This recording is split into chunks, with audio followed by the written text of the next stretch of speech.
I am Raziel.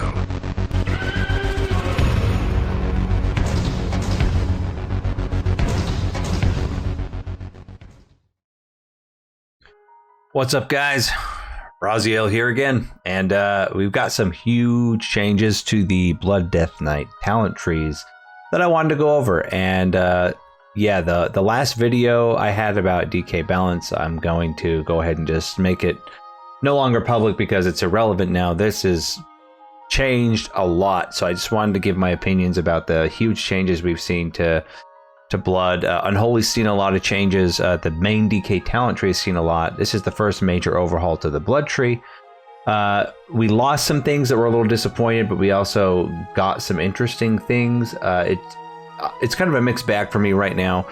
Blizzard also announced that right now there's going to be a feature in the game where you can save loadouts and share them so that people can copy them or look at them and things like that, which is, I think, a very good idea. It's very interesting that you can share builds that way in game, and you can get a link for it and use it on forums and stuff as well. But anyway, also keep in mind that Blizzard did just announce that the Dragonflight Alpha Beta signups are now live, so if you're interested in that, give it a shot. But I wanted to go back here and kind of look over stuff. So the most interesting thing that I saw in a change is it's very possible we might see the return of Blood Shield dominance in tanking as far as blood DKs are concerned.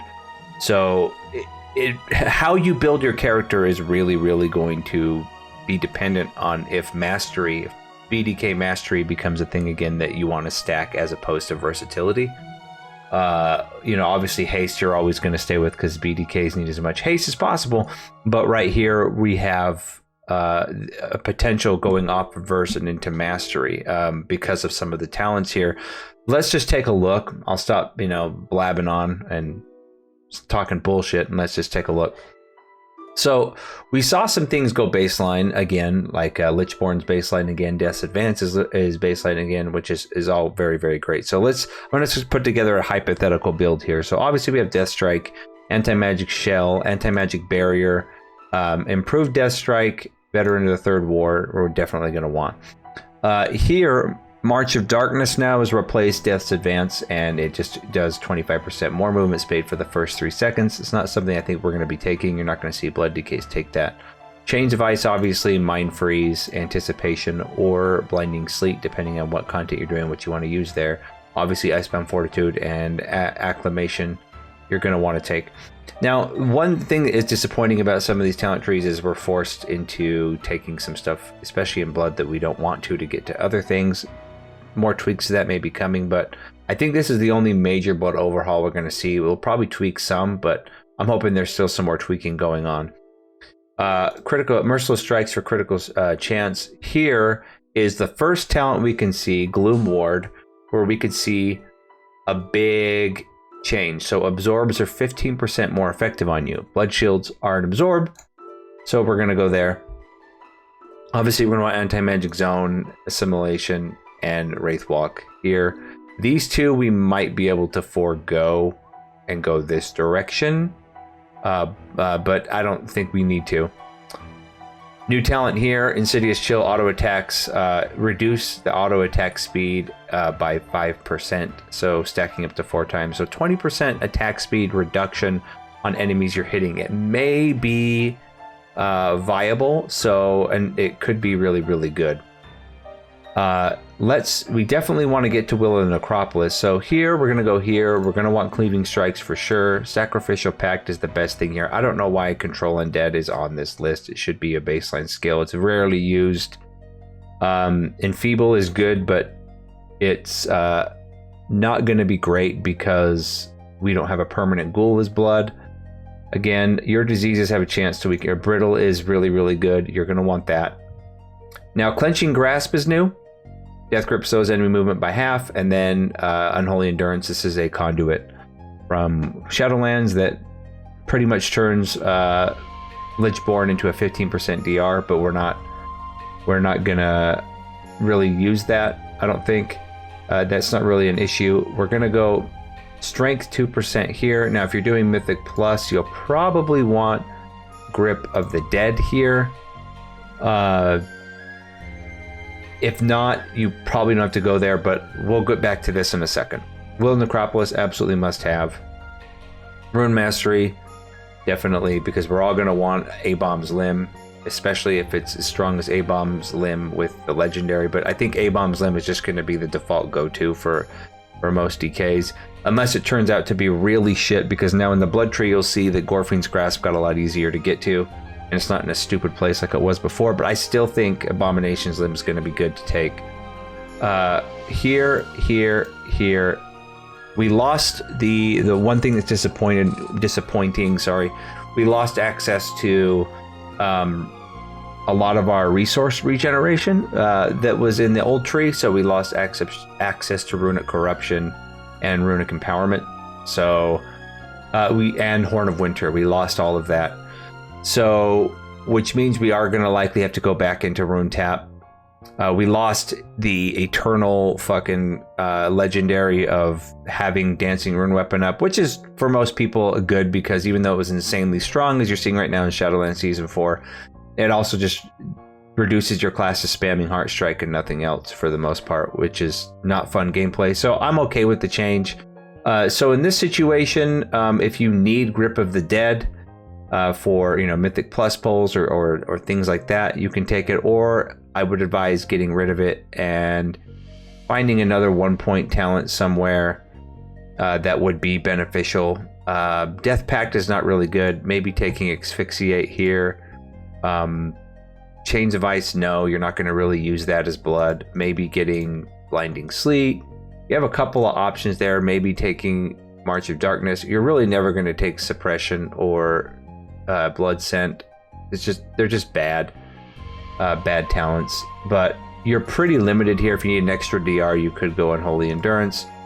But I wish I could get us to Unholy Ground, because that's 5% haste when you're in your Death and Decay, but it's just not worth taking over Empower Rune Weapon, because that's really, really good. It's 15% haste, a rune, 5 runic power, and every 5 seconds for 20 seconds. Empower Rune Weapon's really good. I don't see us ever going for Soul Reaper unless it turns out, A-Bomb's Limb is really shit or something like that. I think this is the general use, the build you're going to see, probably swapping at Grip of the Dead for Asphyxiate or Blinding Sleet in the main talent tree for Blood Death Knight. Blood Draw is interesting, but it's not interesting enough to take and spend 2 talents on. But now let's go where the big meaty changes are. So remember, now we have the talent that is making us 15% more absorbs. All our absorbs are 15% more, right? Where was that earlier? Here, Gloom Ward. So obviously take Heart Strike, Morrowind. Blood Boil now is only 1 point and has 2 stacks by default. 2 charges, which is how it should have been, which is a good change. Obviously take Vampiric Blood. Crimson Scourge, obviously. And we're going to use improved Heart Strike, improved Vampiric Blood. Now we get Ossuary up here, which is good. It's 5%. It's Ossuary. Before we were okay without it because we had Horde of Winter. Now that's been taken out. I don't think we're going to go Rune Tap ever, because it's very rarely used these days. Foul Bulwark, definitely. Dancing Rune Weapon, Insatiable Blade, and Everlasting Bond. Hemostasis for sure. Now here's where kind of a cock in the ass comes in, because Blood Drinker and Consumption are both awful. Unless they get buffed, they're terrible. But yeah, it's the fastest and cheapest way to get to Voracious, which is really good. You want Voracious very, very, very much.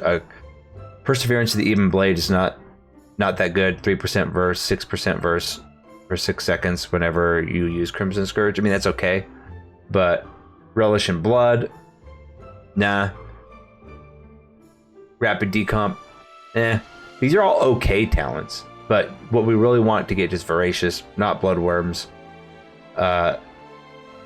Sanguine Ground is decent, 5% more damage and 5% DR while you're, healing while you're standing in your Death and Decay. But Red Thirst is now buried behind it, which I don't think we're going to be going for Red Thirst anymore in most situations. Let me show you why. So if Mastery turns out to be good for Blood Death Knight, if it turns out we can stack blood shields again, and blood shields actually absorb more than one fucking hit from a standard ass melee on a mythic 0.